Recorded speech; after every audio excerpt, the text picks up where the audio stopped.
जो बनना हो सच्चा जीवन साथी, पति अपनाए एनएसवी एनएसवी।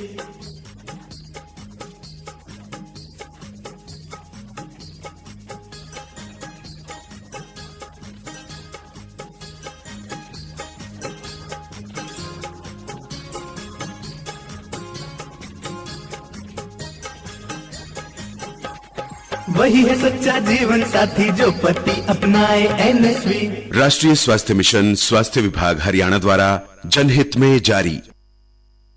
नमस्कार, आकाशवाणी चंडीगढ़ से प्रादेशिक समाचारों के साथ मैं गुरजीत कौर। सबसे पहले मुख्य समाचार। राष्ट्रपति द्रौपदी मुर्मू की अध्यक्षता में 2 दिवसीय राज्यपाल सम्मेलन राष्ट्रपति भवन में शुरू हुआ। शंभू बॉर्डर को खुलवाने के लिए दायर याचिका पर सुप्रीम कोर्ट में आज हुई सुनवाई। बॉर्डर पर यथास्थिति बनाए रखने के दिए निर्देश। 12 अगस्त को फिर होगी सुनवाई।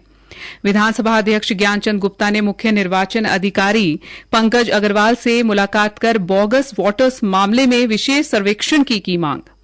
पेरिस ओलंपिक में कांस्य पदक जीतकर स्वदेश लौटे शूटर सरबजोत सिंह का अंबाला पहुंचने पर हुआ भव्य स्वागत। कहा, प्रधानमंत्री के प्रोत्साहन से कर पाया बेहतर प्रदर्शन। और प्रदेश भर में सावन की शिवरात्रि पर शिवालयों में उमड़े श्रद्धालु।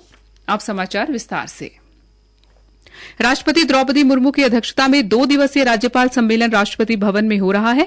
सभी राज्यों के राज्यपाल इस बैठक में भाग ले रहे हैं।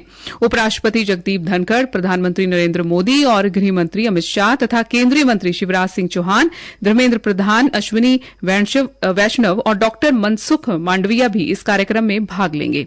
नीति आयोग के उपाध्यक्ष और मुख्य कार्यकारी अधिकारी तथा प्रधानमंत्री कार्यालय और गृह मंत्रालय में मंत्रिमंडलीय सचिवालय के वरिष्ठ अधिकारी भी सम्मेलन में शामिल होंगे। बैठक की कार्यसूची में 3 आपराधिक कानूनों का कार्यान्वयन, उच्च शिक्षा में सुधार और विश्वविद्यालयों की मान्यता तथा जनजातीय क्षेत्रों, आकांक्षी जिलों और विभिन्न खंडों या सीमावर्ती क्षेत्रों के विकास का मुद्दा शामिल है। इसके अलावा माई भारत, एक भारत श्रेष्ठ भारत और एक वृक्ष मां के नाम तथा प्राकृतिक खेती जैसे कई अभियानों में राज्यपालों की भूमिका पर भी चर्चा होगी। इसके साथ ही राज्यों में विभिन्न केंद्रीय एजेंसियों के बीच बेहतर समन्वय सहित कई अन्य महत्वपूर्ण विषयों पर भी विचार विमर्श किया जाएगा। पंजाब और हरियाणा सरकार के बीच शंभू बॉर्डर बंद होने पर सुप्रीम कोर्ट में सुनवाई हुई। सुनवाई के दौरान सुप्रीम कोर्ट ने कहा कि हरियाणा और पंजाब सरकार ऐसे निष्पक्ष लोगों के नाम पर विचार करे जो किसानों से बात कर सकें और परेशानी का हल निकालें। वहीं शंभू बॉर्डर को आम गाड़ियों के लिए खोले जाने की पंजाब सरकार के वकील की मांग पर हरियाणा सरकार की ओर से पेश हो रहे सॉलिसिटर जनरल तुषार मेहता ने कहा कि धरना दे रहे किसान खुद अपनी बात सुप्रीम कोर्ट में क्यों नहीं रख रहे। मामले की अगली सुनवाई 12 अगस्त को होगी। सुप्रीम कोर्ट ने यथास्थिति बरकरार रखते हुए शंभू बॉर्डर अभी नहीं खुलेगा। गौरतलब है कि शंभू बॉर्डर को किसानों ने पिछले 6 महीनों से बंद कर रखा है, जिस कारण अंबाला के व्यापारियों को प्रतिदिन लाखों रुपए का नुकसान उठाना पड़ रहा है। हरियाणा विधानसभा अध्यक्ष ज्ञानचंद गुप्ता ने आज चंडीगढ़ में मुख्य निर्वाचन अधिकारी पंकज अग्रवाल से मुलाकात कर मतदाता सूचियों और मतदान प्रक्रिया में व्याप्त खामियों को दूर करने की मांग की। इस संबंध में अध्यक्ष ने 27 जुलाई को देश के मुख्य निर्वाचन आयुक्त को लिखे गए पत्र की प्रति और मतदाता सूचियों की त्रुटियों को दर्शाने वाले सर्वे दस्तावेज को पेश किया। इस दौरान उन्होंने इन त्रुटियों को लेकर विस्तार से बात भी की।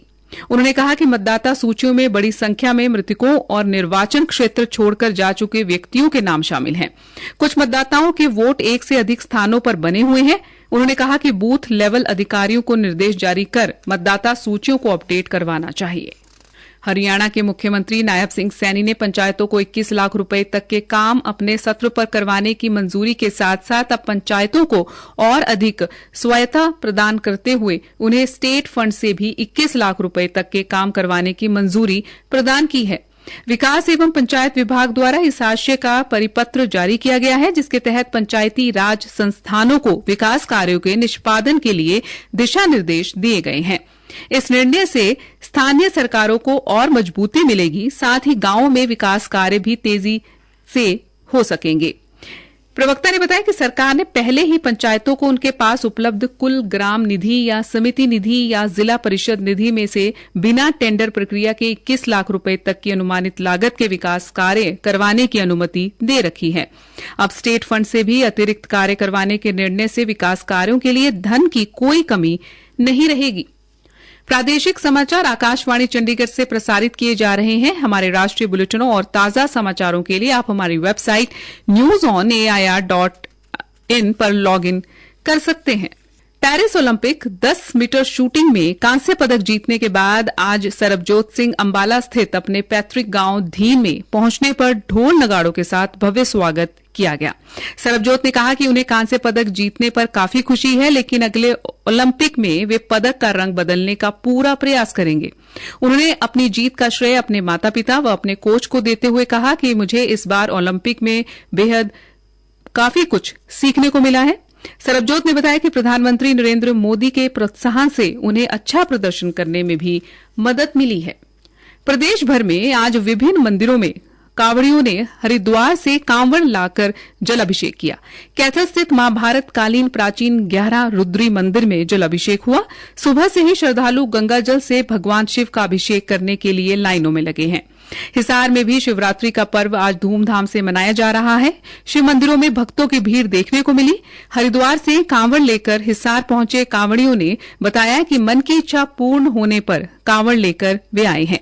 रास्ते में कांवड़ियों की सुरक्षा व खाने पीने का विशेष इंतजाम भी किया गया था। आज श्रवण शिवरात्रि के अवसर पर फरीदाबाद के सभी शिव मंदिरों में श्रद्धालुओं ने जल अभिषेक किया।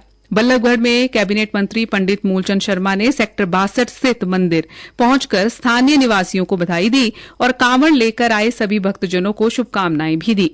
इसके बाद एक पेड़ मां के नाम, दूसरा पेड़ पूर्वजों के नाम अभियान का शुभारंभ भी किया। कैबिनेट मंत्री श्री मूलचंद शर्मा ने कहा कि पर्यावरण को सुरक्षित और बेहतर बनाने के लिए हम सभी को जागरूक रहना होगा। महाशिवरात्रि का पर्व पलवल जिले में बड़े ही हर्षोल्लास से मनाया गया। शिवरात्रि के अवसर पर पलवल के पंचवटी मंदिर में शिव भक्तों ने शिवलिंग पर जल अभिषेक किया। मंदिर में सेवा दल द्वारा भंडारे का आयोजन किया गया। जिला प्रशासन की तरफ से सुरक्षा के पुख्ता इंतजाम किए गए। छोटी काशी भिवानी में शिवरात्रि पर शनिवार को सुबह से मंदिरों में शिव भक्तों की भारी भीड़ देखने को मिली। बम बम भोले के जयकारे लगाते हुए शिव भक्तों ने श्रद्धा एवं उल्लास से ये पर्व मनाया। शिव भक्तों द्वारा शिव का जल अभिषेक किया गया एवं शिव भक्तों द्वारा हरिद्वार से लाई गई कांवड़ें भी चढ़ाई गई। श्रद्धालुओं ने देश में अमन, चैन व शांति की मुरादें मांगी और पर्यावरण संरक्षण व जल बचाने की अपील भी की। हरियाणा के शहरी स्थानीय निकाय राज्य मंत्री सुभाष सुधा ने कहा कि राज्य सरकार ने शहरी निकायों के किराएदारों, लीज धारकों, देहवजारी वालों के लिए संपत्ति के स्वामित्व का दावा प्रस्तुत करने की समय सीमा 31 अगस्त 2024 तक बढ़ा दी है। उन्होंने बताया कि अभी तक मुख्यमंत्री शहरी स्वामित्व योजना के तहत 5,962 आवेदन स्वीकृत हुए हैं तथा 5,026 की रजिस्ट्री भी करवा दी गई है। सुभाष सुधा ने कहा कि इस योजना के तहत 31 दिसंबर 2020 को जिनके किराया लीज पर 20 वर्ष या 20 वर्ष से अधिक का समय पूरा हुआ था, वे ही आवेदन कर सकते हैं। जनता के अनुरोध पर मुख्यमंत्री ने इस समय सीमा को भी 31 अक्टूबर 2024 कर दिया है। इसका अर्थ है कि अब नगर पालिका के किराए लीज वाले जो दुकान मकान पर काबिज को 31 अक्टूबर 2024 को भी 20 वर्ष या उससे अधिक का समय हो रहा है, अब वे भी इस योजना का लाभ लेने के लिए पोर्टल पर आवेदन कर सकेंगे। हरियाणा सरकार द्वारा बिजली के बकाया बिलों के समाधान के लिए सरचार्ज माफी योजना 2024 शुरू की गई है। इस योजना का लाभ शहरी तथा ग्रामीण क्षेत्रों के ऐसे घरेलू उपभोक्ता उठा सकते हैं जिनके बिजली बिल 31 दिसंबर 2023 तक बकाया थे तथा अब तक बकाया है। यह योजना कनेक्टेड और डिसकनेक्टेड दोनों तरह के घरेलू उपभोक्ताओं के लिए है। उधर उत्तर हरियाणा बिजली वितरण निगम के प्रबंध निदेशक डॉक्टर साकेत कुमार ने बताया कि इस योजना के अंतर्गत शहरी तथा ग्रामीण घरेलू बिजली के कनेक्शन का अब तक का पूर्ण सरचार्ज फ्रीज कर दिया जाएगा तथा उन्हें केवल मूल राशि का भुगतान करना होगा। उपभोक्ता मूल राशि एक मुश्त या अगले 3 मासिक, द्विमासिक बिलों के साथ किस्तों में भी जमा करवा सकते हैं। इसी के साथ ये समाचार बुलेटिन समाप्त हुआ। नमस्कार।